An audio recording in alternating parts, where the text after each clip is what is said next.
Entonces, este nuevo pacto, como el Antiguo Testamento tenía documentos escritos.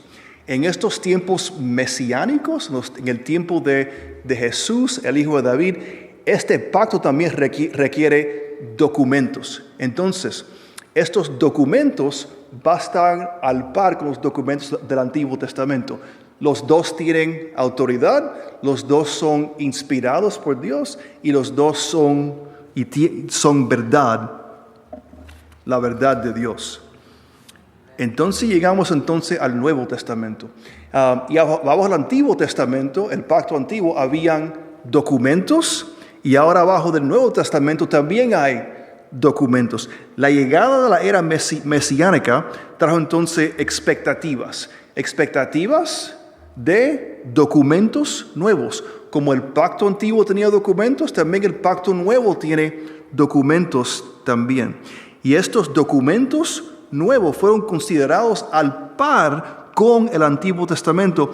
Vemos esto, por ejemplo, en el texto de 2 de Pedro 3:16, cuando Pedro habla sobre los escritos de Pablo, las epístolas de Pablo, teniendo la misma autoridad que las otras escrituras. Esas otras escrituras son las escrituras del Antiguo Testamento. Así que estos textos nuevos, como vemos aquí en el primer siglo con Pedro, cuando habla de las epístolas de Pablo, Pedro le da una autoridad que tenía solamente el Antiguo Testamento, pero ahora con estos textos nuevos del pacto nuevo también tienen la misma autoridad que tienen los textos del Antiguo Testamento. Entonces, cuando pensamos entonces de la Biblia y pensamos del Antiguo Testamento y el Nuevo Testamento, tienen la misma autoridad.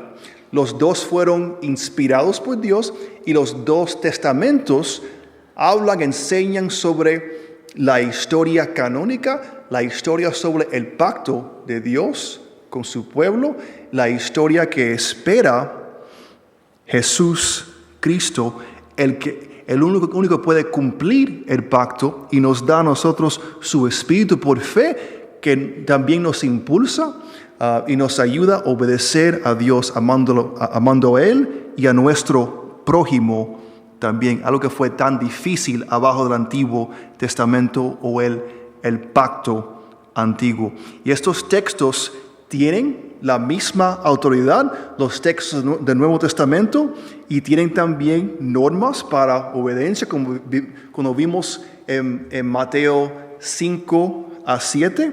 Jesús espera que vamos a obedecer. En su sermón, en capítulos 5-7, no es que porque tenemos fe ahora en Cristo no obedecemos, pero ahora podemos hacer de nuevo lo que fue tan difícil abajo del Antiguo Testamento. Podemos amar a Dios, podemos amar a otros, porque tenemos ahora lo que no tenían en el Antiguo Testamento. Tenemos el Espíritu de Dios que vive dentro de nosotros. Y también vemos advertencias contra la desobediencia, como vemos en el Antiguo Testamento también. Vemos, por ejemplo, en Gálatas 5:18 y 20, hay una lista de pecados, y los que hacen estos pecados no van a entrar al reino. No quiere decir que entrando al reino se hace por nuestras obras, pero el que verdaderamente ha puesto su fe en Cristo va a querer amar a Dios y amar a otros. Va a ser características entonces de los que aman a Dios y son parte del nuevo pacto. La fe salva, solamente la fe en Cristo, pero los que tienen fe van a tener un deseo a cumplir con los mandamientos de Dios, y esos mandamientos en su forma más simple y básica es amar a Dios y amar a otros. También vemos que como el Antiguo Testamento hablaba sobre maldiciones para los que querían añadir o remover algo de las Escrituras, se ve algo similar también en Apocalipsis 22:18-19, enseñándonos que estos textos, en particularmente Apocalipsis, que concluye el Nuevo Testamento, tiene la misma autoridad que el texto del Antiguo Testamento. Tanta autoridad y la misma inspiración de Dios que no debemos añadir ni remover nada de lo que está en el Nuevo Testamento, también como en el Antiguo Testamento. Así que el Nuevo Testamento, como el Antiguo Testamento, es un testamento del pacto, el pacto de Dios y seres humanos. Dios que es fiel para salvar a los que tengan fe en Cristo.